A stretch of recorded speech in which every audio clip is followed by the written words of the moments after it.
말씀은 신약성경 골로새서 1장 9절부터 12절까지 말씀입니다. 이로써 우리도 듣는 날부터 너희를 위하여 기도하기를 그치지 아니하고 구하노니 너희로 하여금 모든 신령한 지혜와 총명에 하나님의 뜻을 아는 것으로 채우게 하시고 주께 합당하게 행하여 범사에 기쁘시게 하고 모든 선한 일에 열매를 맺게 하시며 하나님을 아는 것에 자라게 하시고 그의 영광의 힘을 따라 모든 능력으로 능하게 하시며 기쁨으로 모든 견딤과 오래 참음에 이르게 하시고 우리로 하여금 빛 가운데서 성도의 기업의 부분을 얻기에 합당하게 하신 아버지께 감사하게 하시기를 원하노라. 아멘. 오늘은 바울의 기도라는 제목을 가지고 말씀을 나누도록 하겠습니다. 기도가 무엇인가에 대한 가장 쉬운 정의는 하나님께 도움을 요청하는 것이라고 생각할 수 있습니다. 그러나 기도를 이 한마디로 다 정리할 수는 없을 것입니다. 이것이 전부가 아니라는 의미입니다. 안토니 블룸이라는 러시아의 성직자는 기도의 체험이라는 책을 썼는데 그 책에서 나이 많은 농부의 그런 이야기를 가지고 기도에 대해서 설명을 하였습니다. 농부한 사람이 매일 성전에 올라가서 몇 시간씩 앉아 있다가 돌아갈 때는 무한한 행복감을 가지고 돌아갔다고 합니다. 그래서 사람들이 물었다고 합니다. 몇 시간 동안 당신은 그곳에서 무엇을 하시는 겁니까? 그랬더니 한 늙은 농부가 이렇게 대답했습니다. 나는 그분을 쳐다보고 그분은 나를 쳐다봅니다. 그리고 우리는 행복합니다. 라고 이야기했다고 합니다. 저는 이 신비스러운 이야기에 전적으로 동의합니다. 이런 기도의 생활을 하는 것이 부럽기까지 합니다. 그리스도인이라면 누구나 기도해야 한다는 것을 알고 있습니다. 기도는 영혼의 호흡이라고 하는 말에 우리 모두 동의를 합니다. 기도를 쉬는 죄를 범치 않게 해달라고 기도했던 사무엘 선지자의 말씀처럼 기도가 그리스도인의 삶의 가장 중요한 부분 가운데 하나라는 것에 이의를 제기할 사람은 없을 것입니다. 그런데 우리 모두는 더 깊은 그 기도가 무엇인지 그것에 대해서 설명하는 것도 또한 그런 기도를 드리는 것도 쉽지 않음을 잘 알고 있습니다. 하지만 감사하게도 성경은 우리에게 그 깊은 기도에 대해서 설명을 해주고 있습니다. 대체적으로 기도의 시작은 하나님의 도움을 요청하는 것으로 시작을 합니다. 다시 말하면 나의 필요를 하나님이 채워주시기 위해서 기도하는 것이지요.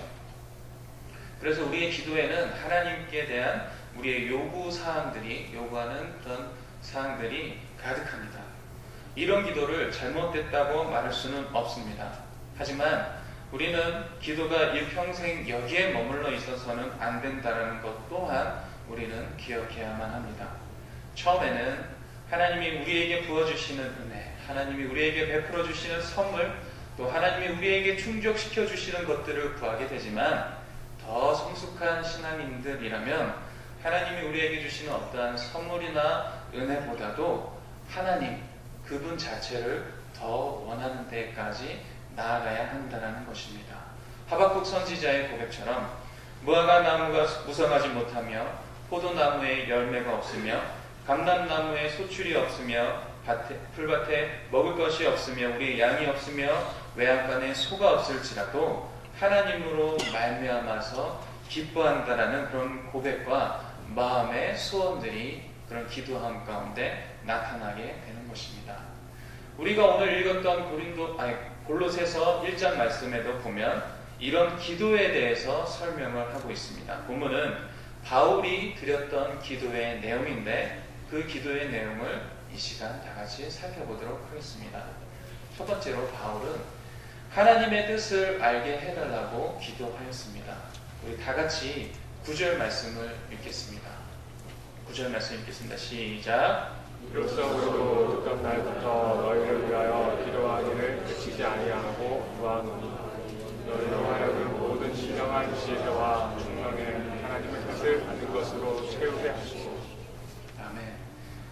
9절 말씀을 보니까 하나님의 뜻을 아는 것으로 채우게 하시고 라고 바울은 기도하고 있습니다. 뜻이라고 하는 말은요, 계획이나 소원이나 목적이나 생각이라고 하는 그런 의미가 담겨져 있습니다. 우리가 살아가고 있는 이 현실에는요, 세 가지의 뜻, 세 가지의 생각들이 흐르고 있음을 우리는 알 수 있습니다. 첫 번째는 하나님의 뜻입니다. 그리고 두 번째는 하나님의 뜻을 거역하는 악한 영들의 뜻이겠죠. 그리고 세 번째는 인간의 뜻인데, 물론 인간의 뜻은 의존적이기 때문에 하나님의 뜻을 따르거나 아니면 악한 영의 뜻을 따르거나 합니다. 둘 중 어느 하나의 뜻을 따르는 수밖에 없는 것이 우리들의 현실이라고 생각이 되어집니다. 에덴 동산에는요, 종교적인 의미에서 두 개의 그런 과일 나무가 있었습니다. 하나는 선악을 알게 하는 나무였고, 다른 하나는 생명나무였습니다. 생명나무의 열매를 먹고 사는 것이 하나님의 뜻이었습니다. 그러나 사탄의 뜻은 인간이 하나님의 말씀을 거역하여서 선악을 알게 하는 나무의 열매를 먹게 하는 것이었습니다. 인간의 대표였던 아담과 하와는 선악과를 먹게 되었죠. 사탄의 뜻을 받아들이고 그것을 따랐습니다. 우리는 그 결과에 대해서 너무나도 잘 알고 있습니다. 이 세상에 사망이 들어오게 된 것입니다. 하나님의 뜻을 따르면 생명과 영생이 있지만, 사탄의 악한 영의 뜻을 따르면 사망과 파멸이 기다리고 있는 것입니다. 그렇기 때문에 믿음의 사람 바울도 하나님의 뜻을 알게 해달라고 그렇게 기도하였다는 것을 우리는 오늘 말씀을 통하여서 알게 됩니다. 우리는 하나님의 뜻을 알기 위하여서 바울처럼 하나님께 묻고 또 물어야 합니다. 하나님은 묻는 자에게 대답하십니다. 무엇으로 하나님께서 말씀하십니까? 우리는 하나님의 말씀을 통하여서, 그 성경 말씀을 통하여서 하나님의 뜻을 알아갈 수 있죠. 그렇다면 하나님의 뜻이 무엇인지 이 시간 조금 더 진지하게 한번 고민해 보겠습니다. 우리의 삶 가운데, 하나님이 우리의 삶 가운데 나타내고자 하시는 하나님의 뜻이란 무엇일까요? 그것은 예수 그리스도를 통한 하나님의 구원의 역사가 우리의 삶 속에 나타나는 것입니다. 그것이 하나님의 뜻입니다. 그래서 잃어버린 하나님의 형상을 회복하고 타락한 인간들이 치유와 회복의 역사가 나타나는 것, 그것이 바로 하나님의 뜻입니다. 또한 구원받은 하나님의 자녀들이 이제 죄에 대해서는 죽고 의에 대해서는, 즉 하나님께 대해서는 살아나는 것이 바로 하나님의 뜻입니다. 그 하나님의 뜻을 성경을 통하여서 우리에게 분명히 말씀해 주고 있는 것입니다. 하지만 우리는 하나님의 뜻에 대해서 너무 좁게 생각하거나 오해하고 있는 경향이 있는 것 같습니다. 오늘 우리는 하루를 살아가면서 내가 어떤 선택을 하는 것이 하나님의 뜻인지, 어떻게 해야 하나님의 뜻대로 살아가는 것인지 궁금해하면서 하나님의 뜻을 알려달라고 기도합니다. 어떤 경우에는 우리가 이런 기도까지 하는 것 같습니다. 극단적인 얘기는 하지만, 마트에 가서 카페트를 하나 사는데 초록색을 살 것인지 빨간색을 살 것인지 주저하면서 하나님, 나에게 어떤 색깔을 고를지 알려주세요 라는 식의 기도를 하는 경우 말입니다.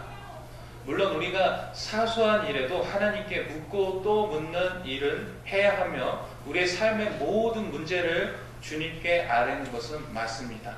하지만 지나치게 망설이거나 주저할 필요는 없어 보입니다. 하나님께서 우리의 삶을 인도해 주신다는 사실을 믿고, 또 하나님께서 그 말씀을 통하여서, 성경을 통하여서 주신 그 지혜를 가지고, 또한 하나님께서 오늘 나의 선택에 복을 내려주시기를, 은혜 내려주시기를 원하면서 우리는 물건을 고를 수가 있는 것이죠. 하나님께서 우리 가정에 허락하신 이 공간을 어떻게 창의적으로, 하나님께서 우리에게 주신 그 창조성을 가지고 어떻게 아름답게 꾸며 나갈지 생각하면서 카펫의 색깔을 결정하면 되는 것입니다. 하지만 우리는 세상의 여러 가지 선택들 앞에서 너무 많이 주저하거나 지나치게 하나님의 뜻과 연관지으려 할 때가 너무나도 많은 것 같습니다. 왜 그토록 우리는 하나님의 뜻에 그렇게 갈망합니까? 가장 큰 이유는 우리가 실패를 두려워하기 때문입니다.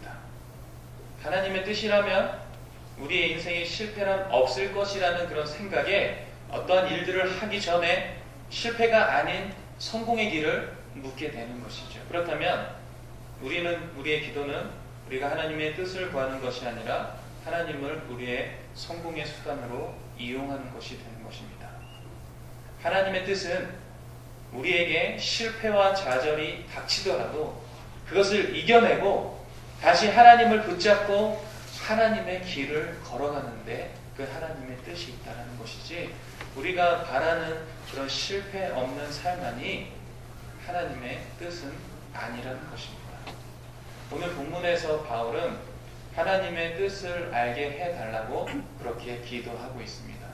단순히 자신의 도움을 요청하는 기도가 아니라 더 성숙한 기도자의 모습을 바울은 보여주고 있는 것입니다.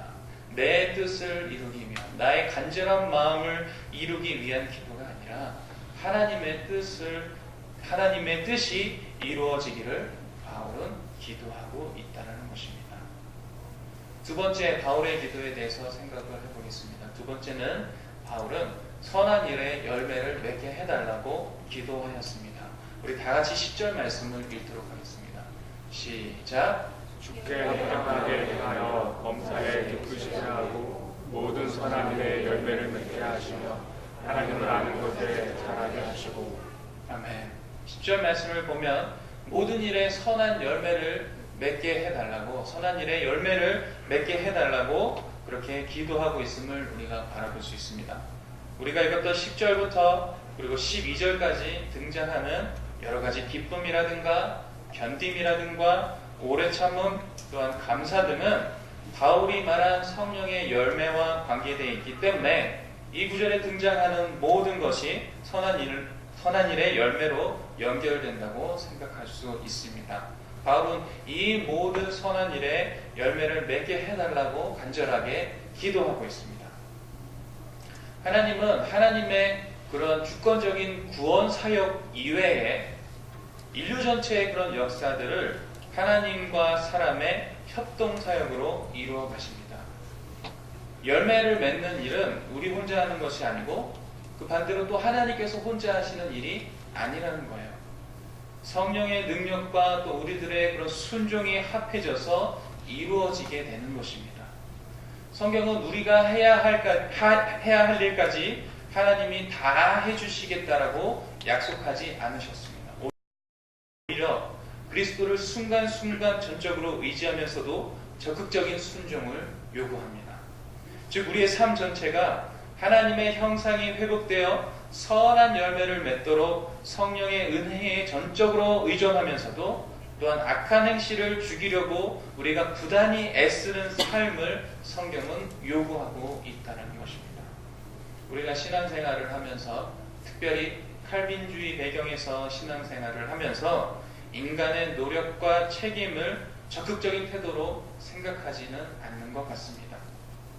인간의 노력으로 구원을 받는다는 그런 중세 신학의 반기를 들고 믿음으로 구원을 받는다는 것을 일깨워준 종기개혁 시대 이후로 인간의 노력이라는 그 부분은, 인간의 책임이라는 부분은 조금 약화된 듯합니다. 이것은 중세 신학이라든가 아니면 아르미니안주의 신학에 반하여서 하나님의 은혜를 강조하다 보니까 생긴 현상이라고 생각이 되어집니다. 한글 성경에서, 한글로 번역된 성경에서 로마서 8장 13절은 영으로서 몸의 행실을 죽이면 살리리라고 번역을 하고 있습니다. 이 말씀을 보면 몸의 행실을 죽이는 것까지 성령의 책임인 것처럼 번역이 되어 있습니다.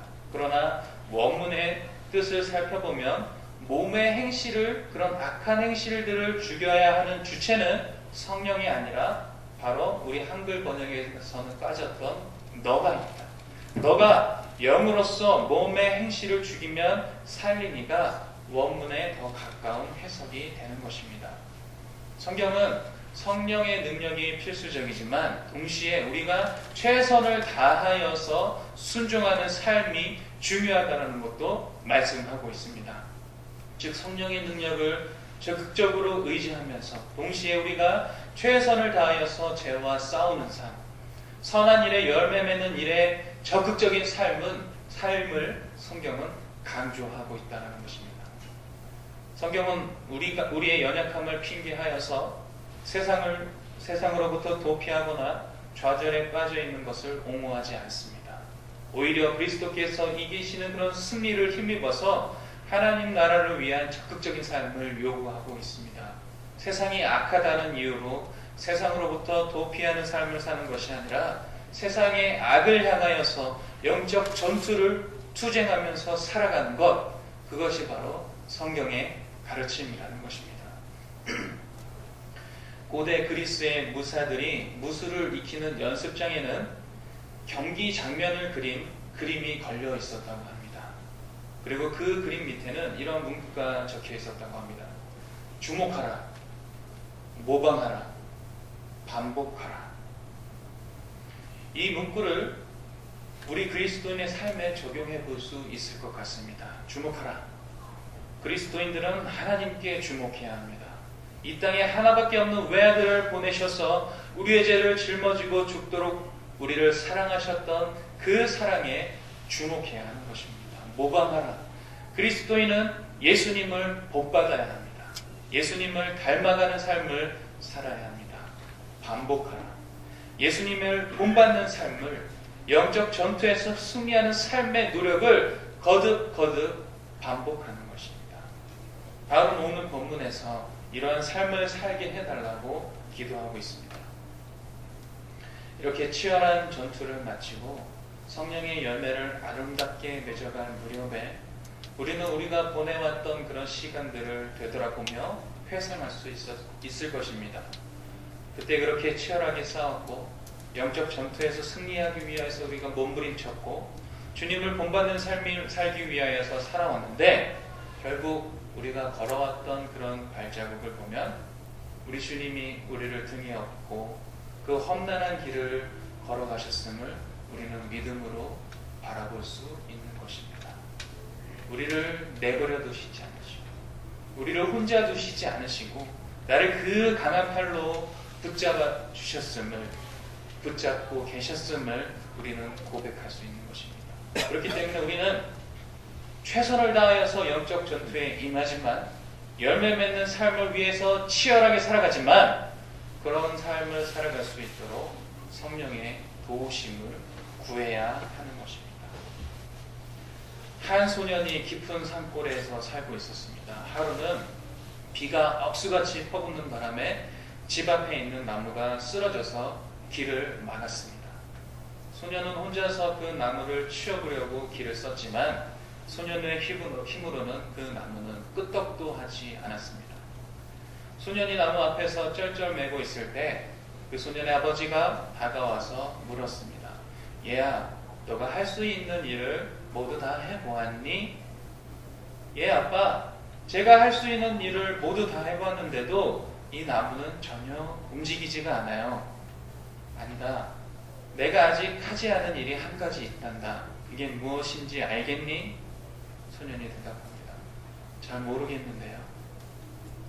그때 아빠가 이런 말을 남깁니다. 너는 이 아빠에게 도와달라는 말을 하지 않았어. 저와 여러분들에게 질문해 봅니다. 우리는 정말 할 수 있는 일들을 다 했는지요? 성경은 선한 일의 열매를 맺게 하시는 그런 하나님께 기도하라고 우리에게 말씀하고 있습니다. 세 번째로 바울의 기도를 살펴보면 하나님을 아는 것에 잘하게 해달라고 기도하였습니다. 아까 읽었던 10절 말씀을 우리 다시 한번 읽어보았으면 좋겠습니다. 시작! 주께 합당하게 하여 범사에 기쁘시게 하고 모든 선한 일에 열매를 맺게 하시며 하나님을 아는 것에 잘하게 하시고. 아멘. 10절 말씀을 보면 하나님을 아는 것에 잘하게 하시고 라고 말씀을 하고 있습니다. 하나님을 아는 것만큼 우리가 믿게 되고 믿는 것만큼 우리가 하나님을 경험하고 맛보게 되는 것입니다. 그래서 바울은 에베소서 4장 13절 말씀에서 하나님의 아들을 믿는 것과 아는 일에 하나가 되어서 온전한 사람을 이루게 해달라고 그렇게 말을 하고 있습니다. 먼저는 우리가 하나님을 지성적으로 알아야 하겠죠. 하나님을 아는 가장 보편적인 방법은 먼저 머리로 그 하나님을 아는 것입니다. 성경이 무엇을 기록하고 있습니까? 하나님에 대해서 가르치고 있습니다. 그러므로 우리는 성경을 통하여서 하나님을 알아야 합니다. 하나님의 존재하심도 알아야 하고 하나님의 성품도 알아야 하고 하나님께서 하셨던 일도 알아야 하고 하나님께서 지금 하시는 일도 알아야 하고 하나님께서 앞으로 하실 일도 우리는 알아야 하는 것입니다. 그 다음 우리는 하나님을 이 가슴으로 알아야 합니다. 하나님을 가슴으로 아는 가장 좋은 방법은 하나님을 묵상하면서 또한 기도하면서 하나님과 함께 시간을 보내는 것이라고 생각이 되어집니다. 묵상이라는 말은 생각해보고 또 생각해본다는 말이고 하나님과 함께 오랜 시간을 보낸다는 말입니다. 하나님을 묵상하는 시간이 길어지면 길어질수록 더 깊이 하나님을 이 마음으로 경험적으로 알아갈 수가 있는 것입니다. 가슴으로 하나님을 알아가기 시작하면 하나님 때문에 우리의 가슴이 뜨거워지기도 하고 하나님 때문에 평안함을 느끼기도 합니다. 하나님 때문에 우리의 삶에 변화도 자연스럽게 일어납니다. 바울은 이렇게 하나님을 알기 위해서 자기가 가지고 있는 모든 좋은 것들을 배설물로 여긴다라고 말하면서 하나님을 아는 일에 힘썼다고 이야기하고 있습니다. 또한 우리는 머리와 가슴으로만 하나님을 아는 것이 아니라 우리의 삶의 경험으로 체험적으로 하나님을 알아야 합니다. 우리가 하나님을 경험하고 나면 그 누가 박해하고 또 핍박을 한다 해도 우리는 견뎌낼 수 있는 그 힘을 우리는 소유할 수 있게 되는 것입니다. 하나님을 경험하고 체험하는 가장 확실한 길은 하나님의 뜻과 하나님의 말씀에 순종하는 것이라고 생각이 되어집니다. 작고 사소한 것이라도 순종하기 시작하면 우리는 하나님을 경험할 수 있고 우리의 삶 가운데 역사하시는 그런 하나님의 능력을 체험할 수 있다는 것입니다. 그런 하나님의 축복과 능력, 은혜와 사랑, 그것을 경험함을 통하여서 신앙의 풍성함을 알아가게 된다는 것입니다. 어떤 사람은 기독교가 경험적이라고 생각하여서 온갖 신비적인 영적 기적과 체험의 현상들만 찾지만 지성적인 면을 받아들이지 않는 사람이 있는 것 같습니다. 반대로 어떤 사람은 기독교가 지성적이라고 생각하여서 합리적인 교리를 자랑하지만 경험적, 체험적 신앙은 거부하는 사람이 있는 것 같습니다. 그런데 이 신비성과 합리성, 이 둘 중에 한 곳만 우리가 믿음의 마음을 쏟는다면 우리는 반쪽 기독교를 믿는 거라고 생각이 되어집니다. 어느 한쪽을 위하여서 다른 한쪽을 양보해도 우리는 기독교 신앙을 반쪽으로 만드는 것입니다. 기독교 신앙은 신비적이면서도 합리적입니다. 로마서에서 바울은 기독교가 경험적이면서도 동시에 지성적이라고 말을 하고 있습니다. 로마서 1장 14절부터 15절 말씀을 보면 헬라인이나 야만인이나 내가 빚진 자라 그러므로 할 수 있는 대로 복음 전하기를 원한다라고 말씀을 하였습니다. 헬라인이나 야만인이라는 말은 교육을 받았던 그렇지 못했던 이라는 말씀입니다. 복음을 배운 자든 못 배운 자든 모두에게 구원을 주시는 하나님의 능력이라고 바울은 이야기하고 있습니다. 왜냐하면 기독교는 많이 배운 자나 못 배운 자에게나 하나님의 은혜는 동일하기 때문입니다. 또 바울은 계속해서 16절에서 복음은 모든 믿는 자에게 구원을 주시는 하나님의 능력이라고 말씀하면서 첫째는 유대인에게요, 둘째는 헬라인에게로 하고 말씀을 하고 있습니다.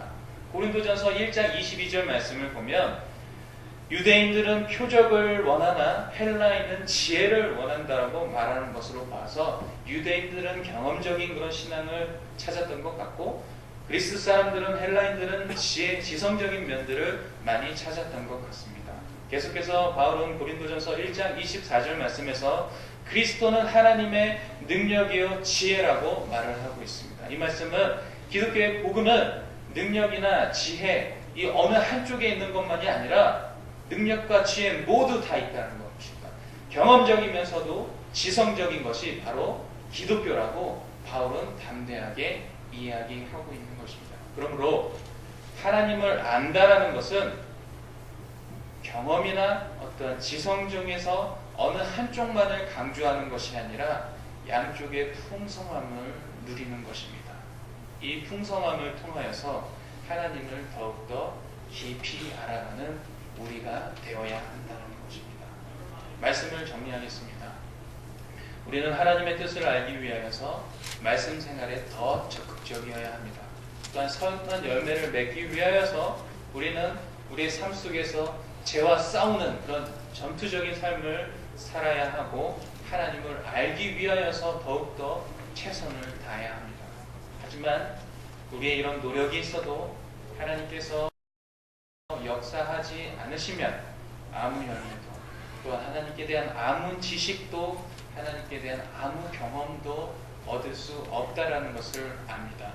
그래서 우리는 최선을 다하여서 노력하지만 결국 이루시는 분은 하나님이시라고 고백하면서 그 하나님께 기도드립니다. 바울은 오늘 그의 기도를 통하여서 전부 우리가 적극적으로 해야 할 일들에 대해서 말을 하지만 이 모든 일을 가지고 하나님께 이루어 달라고, 이런 모든 일들을 이루어 달라고 간절하게 기도하고 있습니다. 그것은 이 모든 일을 이루시는 분은 하나님이라는 사실을 말하고 있는 것입니다. 하나님의 역사에 전적으로 의존하고 의지하면서 살아가며 또 우리가 노력하고 순종하면서 살아가야 할 일들에 적극적이고 전투적인 삶이 필요하다는 사실을 기억하면서 이 말씀을 가지고 이번 한 주일 동안도 주님의 은혜 가운데 승리하는 삶 사시기를 소원합니다. 사랑의 하나님 감사합니다. 바울의 기도를 통하여서 우리에게 말씀해 주시니 감사합니다. 우리가 더욱더 하나님의 뜻을 알게 하여 주시고 또 우리의 신앙이 자라게 하여 주시고 선한 일에 열매를 맺게 하여 주시며 더욱더 날마다 주님으로 오는 그런 풍성함을 누릴 수 있는 저희들 될 수 있도록 하나님 인도하여 주시옵소서. 감사드리며 예수님의 이름으로 기도합니다. 아멘. 주 예수 그리스도의 은혜와 하나님의 사랑과 성령의 인도하심이 예수 그리스도를 의지하고 전적으로 순종하기를 다짐하는 여기 모인 주님의 백성들 머리 위에 이제로부터 영원까지 함께 있을지어다. 아멘.